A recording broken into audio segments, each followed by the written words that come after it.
Hey there guys, I am the Six Machine and welcome back to another Warhammer video. Following on from the Tyranid previews yesterday, it seems it is the turn of the mighty Astra Militarum to get shown some love today, and Warcom have very kindly shown off some brand new stratagems, as well as a new relic and a new warlord trait, which will be coming in the new Warzone Octarius book, Rising Tide.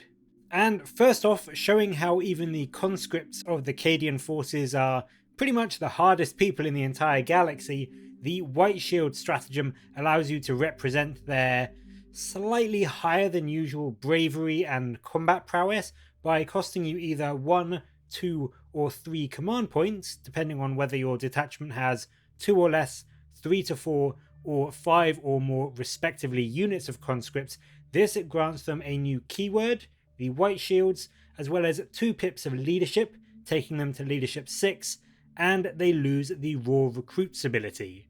And what this effectively means is that they are slightly more likely to stick around against enemy fire, and you can issue them orders and not run the 50-50 chance of those orders not actually going off, which is a problem that regular non-Cadian conscripts have to contend with. So if you are thinking of running a couple of squads of conscripts in your army and you want them to just be that little bit more reliable, this could well be a worthy stratagem to consider using before the battle begins. The other stratagem they show off, again specific to Cadian regiments, is the KDS stratagem, which for 1 CP allows you to choose a Cadian infantry unit, which is the target of an attack, and then until the end of the phase, they get +1 to their armor saves against 1 damage attacks, and also wound rolls of 1 and 2 always automatically fail.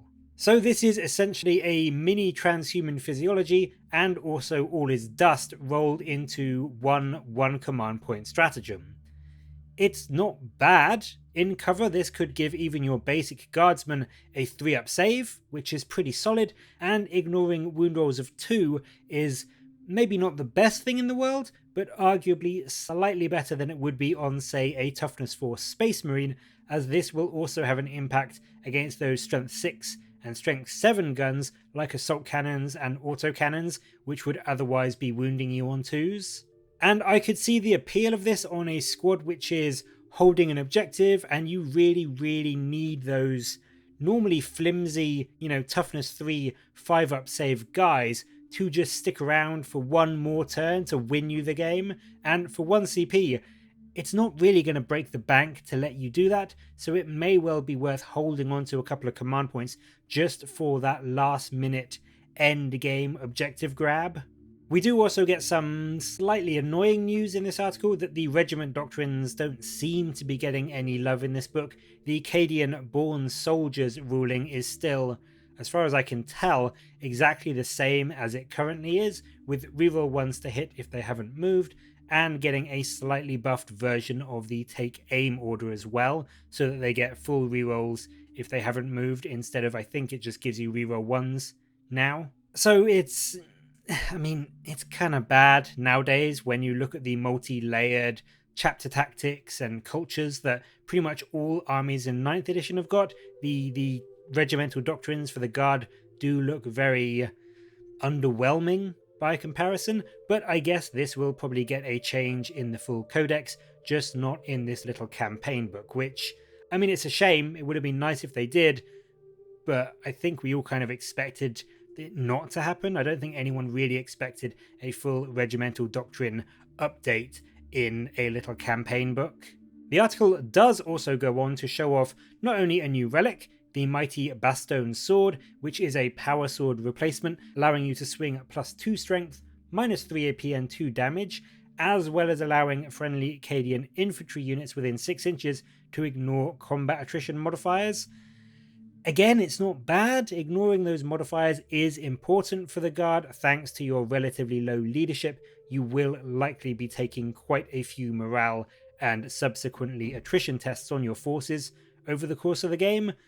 But the other part, even a +2 strength, 2 damage weapon on a guard commander is, strength 5? It basically turns your company commander into a single blade guard veteran with far worse survivability against the return swings.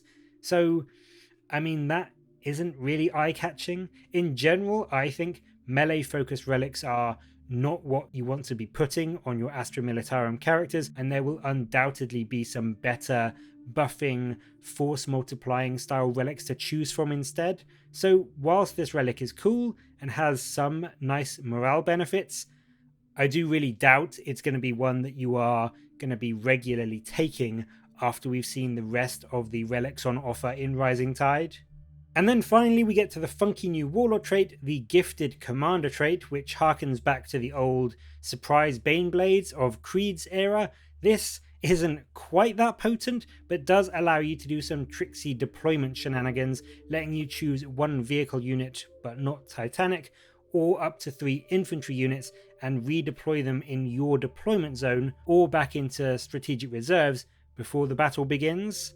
And I mean, let's be honest, deployment tricks are always a great ability to have in order to, deceive your opponent and set up some nice firing lanes for your army, or just keeping some of your units safe from a nasty enemy squad which has been deployed opposite them.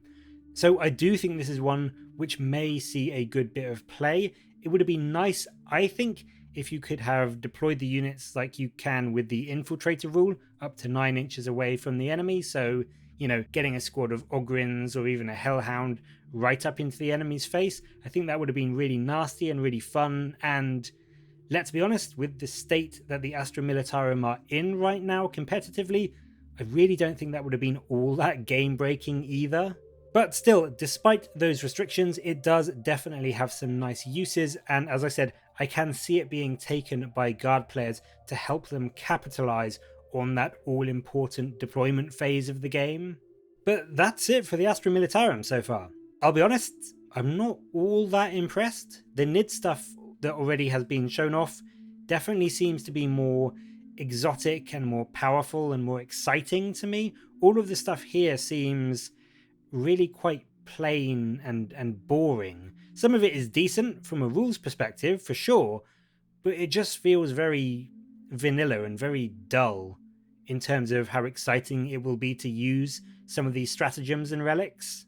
But what do you think of these new Astra Militarum rules so far? Are they exciting to you, or do you hope that they are saving the better stratagems and the better warlord traits for later on in the week? Let me know in the comments below, and as always, thank you very much for watching. Please do like and subscribe for more Warhammer content from me, but until next time, I'll catch you later, guys.